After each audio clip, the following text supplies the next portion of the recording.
The key was tagged for a house 3 miles away.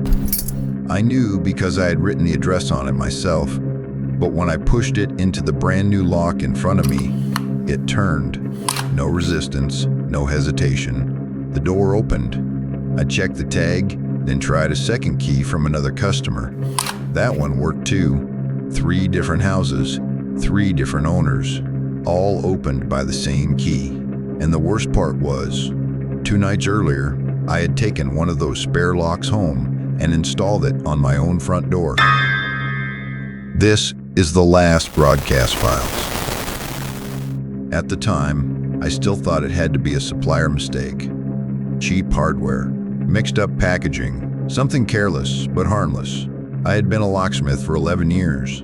I had seen manufacturers make mistakes before, but manufacturers do not keep notes about which customers live alone. They do not write down when those customers sleep, and they do not damage a working lock just enough to make someone replace it. That week, I was taking subcontract work from a property repair company called Northline Response. A windstorm had moved through the county, and Northline was handling insurance jobs, broken windows, damaged doors, loose siding. They sent me 5 residential lock replacements. Northline supplied the cylinders themselves. That was not unusual. It saved me from ordering parts, and the paperwork had already been approved. The first house belonged to a woman named Mrs. Heller. She was in her 70s, I think. She apologized 3 times because there were leaves on her porch, even though my boots were dirtier than anything outside her house. Her front door key still worked, but it dragged near the end of the turn. There were light scratches around the keyway. Mrs. Heller told me the problem had started the morning after the storm. She said she had heard someone on the porch that night, but when she looked through the window, nobody was there. I assumed it had been a branch or an animal. The replacement cylinder came in a sealed plastic bag marked C14. I installed it, tested the 2 supplied keys, and handed them to her. Before I left, she tied a strip of blue yarn around one key. "So I don't mix it up with the back door," she said. I remember that because I saw that blue yarn again later. The second job was 12 miles away. The homeowner was Patrick Vale, a retired mechanic who lived alone. His door was covered in old stickers from security companies that probably had not existed in 20 years. His key only turned if he pulled it slightly toward himself. There were scratches on that lock too. Patrick said he might have damaged it while carrying groceries. He laughed when he said it, like he knew that explanation did not make much sense. The new cylinder was marked C22. I installed it and moved on. The third house was beside an empty lot near the edge of town. The owner, Lena Ortiz, worked nights at a medical laboratory. She looked exhausted. She signed the work order against the wall because she could not find a clear space on the little table near the door. There were unopened moving boxes everywhere. She had only lived there for 2 months. Her lock was different from the others. It felt mechanically fine. The bolt was aligned. The pins responded normally. I could not find anything that should have made the key stick, but there were 3 fresh scrape marks around the keyway. I asked Lena whether anyone else had a key. She said no. Then she thought about it and added, "The property manager had one before I changed it. I should have paid more attention to that." Instead, I replaced the cylinder. The bag was marked C31. When I finished, I put Lena's 2 new keys into a paper envelope and locked the door behind me. Then I noticed a screw on the porch. I thought it might have fallen from the strike plate, so I set down my toolbox and reached into my jacket to test the deadbolt. I grabbed the wrong key. I did not notice until after it turned. The door opened a few inches. I looked at the plastic tag attached to the key. Mrs. Heller's address was written on it. For a moment, I thought I had put Lena's cylinder in the wrong package. That was the only explanation my brain could come up with. I tried Mrs. Heller's key again. It opened Lena's door. Then I took out Patrick's spare. That opened it too. Lena came downstairs while I was standing there with 3 keys in my hand. She asked what was wrong. I told her there might be a manufacturing error. I said it casually. Too casually, probably. I did not want to frighten her until I understood it myself. She looked at the open door and said, "So somebody else's key can get into my house?" I told her I did not know yet. That was true. But I already knew enough that I should have removed the cylinder immediately. Instead, I called Northline. The dispatcher told me the locks might be construction keyed. Temporary matching keys are sometimes used while crews are working in a new building. I almost accepted that. It was an explanation, and I wanted one. But these were occupied houses. There were no permanent keys in the packages, and no instructions for changing the cylinders later. I asked who had supplied them. The dispatcher gave me the name Marlowe Security Products. Then she put me on hold. She came back and said the purchasing supervisor was unavailable, but someone would call me. Nobody did.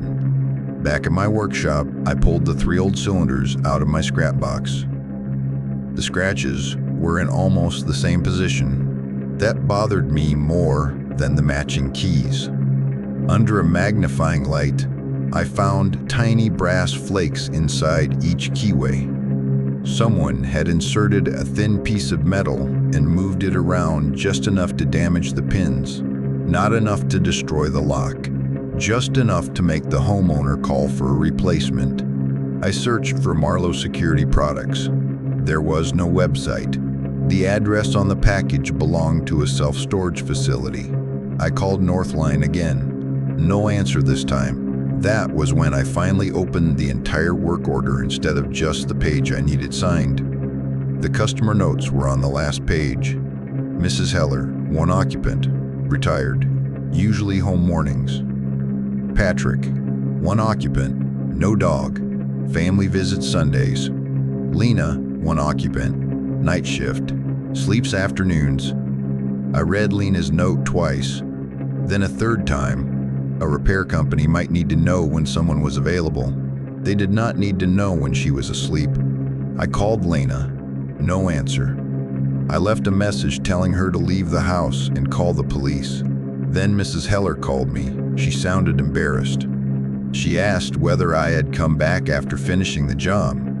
I told her no. She said someone had opened the closet in her hallway. Nothing was stolen. Her coats were still there.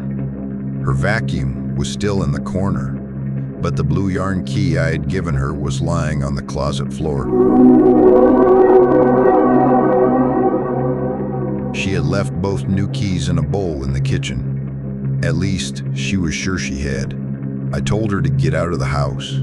As I said it, I looked at the Northline box on my workbench. It had originally contained 5 cylinders. I had installed 3. 1 was still inside. The 5th was gone. And then I remembered. My apartment deadbolt had been sticking for weeks. 2 nights earlier, I had taken one of the spare cylinders home and installed it myself. No paperwork, no invoice. I just thought I was saving myself the cost of a new lock. I picked up Mrs. Heller's key, then I drove home. The police told me not to enter the apartment until they arrived. I entered anyway. I wish I had a better explanation for that. I do not. My door was locked, no scratches, no damage around the frame. I inserted Mrs. Heller's key. The deadbolt turned. Inside, everything looked normal. My laptop was on the kitchen table. The television was still there. The cash in my desk had not been touched. For maybe half a minute, I convinced myself nobody had entered. Then I saw my locksmith case on the bedroom floor. I kept it under my bed. The case was open. The tools were arranged neatly in their slots. Nothing looked disturbed. That almost made it worse. 1 blank key was missing. It was the same keyway used by the Northline cylinders. Police searched the apartment and the building. They found nobody. One officer thought Northline had bought cheap locks in bulk and was charging insurance companies for individual replacements. Fraud. That explanation was ugly, but not frightening. For a few hours, I believed it. Then Northline emailed me. All remaining jobs had been suspended. The subcontractor who had supplied the cylinders could not be reached. His name was Dean Mercer. I knew Mercer, not well. He did emergency lockouts for Northline and occasionally handled vacant properties. 6 months earlier, his van had broken down outside my workshop. He waited inside for a tow truck. At one point, I found him looking at the demonstration keys on my wall. I used them to teach apprentices how different cuts affected the pins. One hook on that wall was empty now. I could not remember when I had last seen the key hanging there. I still cannot. That part bothers me, because it means Mercer could have taken it 6 months earlier, or someone could have taken it much more recently. Police told me to stay somewhere else that night. I went back to pack a bag. I was in the bedroom when I heard a soft metallic scrape at the front door. Then another. I knew the sound before the key had fully entered. I ran into the hallway. The deadbolt turned. The handle moved. I grabbed it as someone began pushing from the other side. There was no kicking, no panic, just steady pressure against the door. Whoever was outside knew the lock had opened.